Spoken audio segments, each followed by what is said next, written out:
नमस्कार दोस्तों, आज फिर आपका स्वागत है क्राउन इमिग्रेशन के यूट्यूब चैनल पर। तो आज की वीडियो है स्टडी इन हंगरी। कौन सा इनटेक है जो उनका अक्टूबर 2024 का इनटेक है, उसकी ये हमारी वीडियो रहेगी। तो हंगरी में हम हंगेरियन स्टाइपेंडियन प्रोग्राम में बच्चों को भेजते हैं जिनके 85, 90, 95% मार्क्स हैं, तो वो हंगरी में फ्री में स्टडी के लिए भी जा सकते हैं। लेकिन 2024 का इनटेक ऑलरेडी स्कॉलरशिप का क्लोज़ हो चुका है।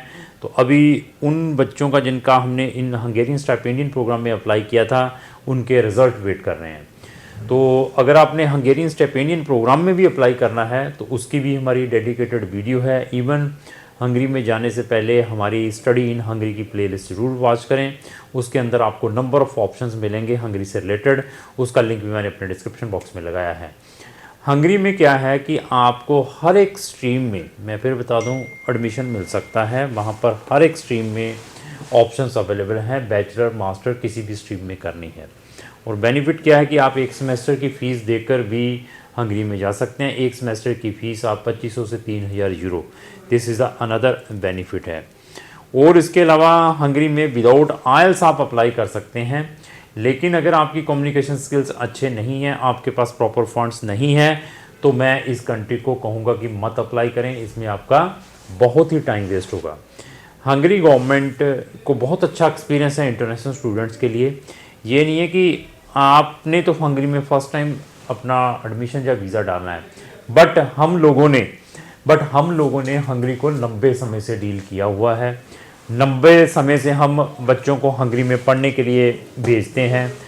पढ़ने के लिए तो ऐसा है कि हंगरी में जाने से पहले बहुत सारे प्रिकॉशंस आपको लेने पड़ेंगे। वो प्रिकॉशंस कौन से हैं मैं वन बाय वन बताऊंगा। मैं बता दूं कि एक तो स्टडी का गैप ज़्यादा ना हो। आपकी अगर स्टडी में गैप ज़्यादा है तो हंगरी जो एम्बेसी इंडिया के अंदर है, उनको मालूम है कि the students are not serious to coming in their country. वो हंगरी को as a transit country use करेगा। आपके पास प्रॉपर फंड्स नहीं हैं तो हंगरी में अवॉइड करें, मत डालें, क्योंकि they are checking 6 month old fund. आपकी कम्युनिकेशन स्किल्स अच्छे नहीं हैं, आप इंग्लिश में काफ़ी वीक हैं, तो हंगरी जो एम्बेसी है दिल्ली के अंदर, they are taking a very rigid interview to the students to check कि उनके कैसे क्रेडेंशियल है, क्या उनका इंटेंशंस हैं स्टूडेंट्स की। इन चीज़ों को हंगरी जो एम्बेसी है यहाँ पर चेक करती है। इवन हंगरी में आपका डेट ऑफ बर्थ सर्टिफिकेट बहुत मैंडेटरी है at the time of even जब आप एम्बेसी में वीज़ा अप्लाई करते हैं। इसके अलावा आपकी police clearance certificate that is also very mandatory जब आप अपना यहाँ पर वीज़ा अप्लाई करते हैं।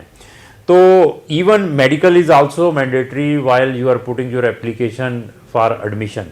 तो ऐसा है कि मेरे पास बहुत सारे पेरेंट्स, बच्चे आते हैं कि सर मेरे अगेंस्ट क्रिमिनल केस है, कौन सी ऐसी कंट्रीज़ है जहाँ पर हम विदाउट पीसीसी अप्लाई कर सकते हैं। कुछ बच्चे आते हैं, सर मुझे तो मेडिकल प्रॉब्लम है, मुझे ऐसी कौन सी कंट्री है जहाँ पर मैं विदाउट मेडिकल जा सकता हूँ। ऐसा है कि हमारे पास ऐसे बहुत सारी कंट्रीज़ है, क्योंकि 100 कंट्रीज़ को डील करते हैं। मैंने फिर बता दिया, at the time of counselling हमारा एक डेडिकेटेड फॉर्म है। उस फॉर्म के अंदर ईच एंड एवरीथिंग हमने मेंशन की हुई होती है। तो उसको देखते ही मैं इमीडिएटली असेसमेंट बच्चे को दे देता हूँ, पेरेंट्स को, कि आपके लिए कौन सी चीज़ अप्रोप्रिएट है। बट आप रिजिड बहुत हैं, आप कहेंगे मैंने जाना है यूके में है। यूके में क्यों? क्योंकि मेरे दोस्त चले गए, 90 कंसल्टेंट यूके की ही प्रमोशन करते हैं। तो आपके माइंड में फिर यूके चलता है, कनाडा ही चलता है। तो ऐसा है कि किसी भी कंट्री में जाने से पहले आपकी रिसर्च बहुत इंपॉर्टेंट है। रिसर्च ज़रूर करें। अगर रिसर्च नहीं करेंगे तो फिर आप अपने लाखों रुपए और अपना टाइम वेस्ट करेंगे। हंगरी में हम एमबीबीएस के स्टूडेंट्स भी भेजते हैं, इवन नर्सिंग के लिए भी स्टूडेंट्स भेजते हैं, और मेडिकल के बहुत सारी फील्ड है उनमें भी भेजते हैं। और मैक्सिमम मेडिकल फील्ड्स में एडमिशन्स के लिए they are taking their own entrance exam, जो कि यूनिवर्सिटीज़ का होता है ऑनलाइन। उसकी फ़ीस भी है 350 यूरो की, that is non refundable.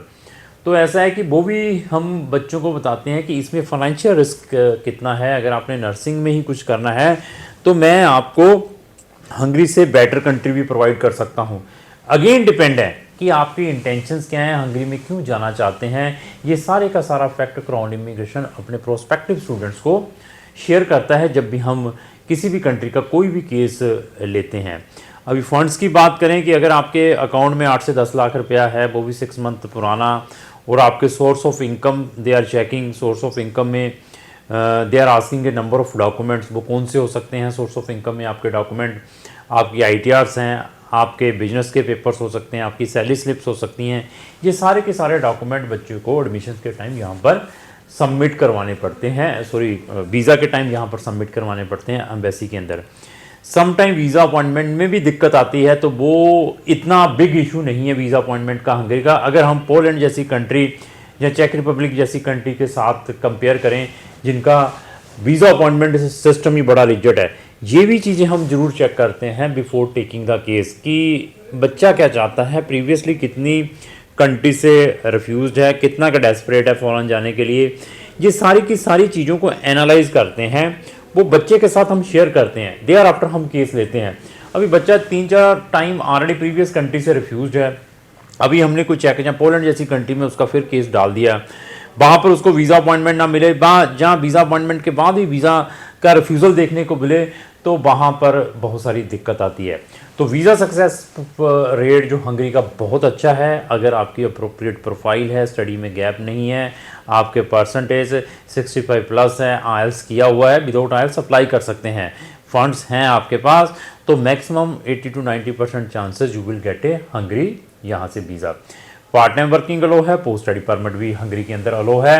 Even Hungary की जो PR पॉलिसीज़ है कंपेरेटिवली अनदर शेंगन कंट्री से ईजी है इंटरनेशनल स्टूडेंट्स के लिए भी, सेटलमेंट पॉलिसीज़ भी इंटरनेशनल स्टूडेंट्स के लिए ईजी है। Even student after completing the study job के बेसिस के ऊपर भी अपनी PR अप्लाई कर सकता है, जब उसको उतना टाइम हो जाता है जॉब करते हुए, अपने बिजनेस भी स्टार्ट कर सकता है after completing the study there. तो ऐसे ऐसे ऑप्शन हंगरी में मिल सकते हैं। अगर आपने हंगरी में पढ़ने के लिए जाना है तो आप हमें अपनी प्रोफाइल ज़रूर शेयर करें, उसको देखने के बाद मैं आपको बताऊंगा कि आपके लिए हम बेटर से बेटर क्या कर पाएंगे। लास्ट रिक्वेस्ट यही है, अगर आपका कोई भी फ्रेंड हंगरी या हंगरी के अलावा भी किसी कंट्री में जाना चाहता है, उसको जो मेरी वीडियो जरूर शेयर करें। लास्ट मेरी रिक्वेस्ट यही है कि अगर आपको जो मेरी वीडियो अच्छी लगी उसको लाइक एंड शेयर करना ना भूलें। Thank you.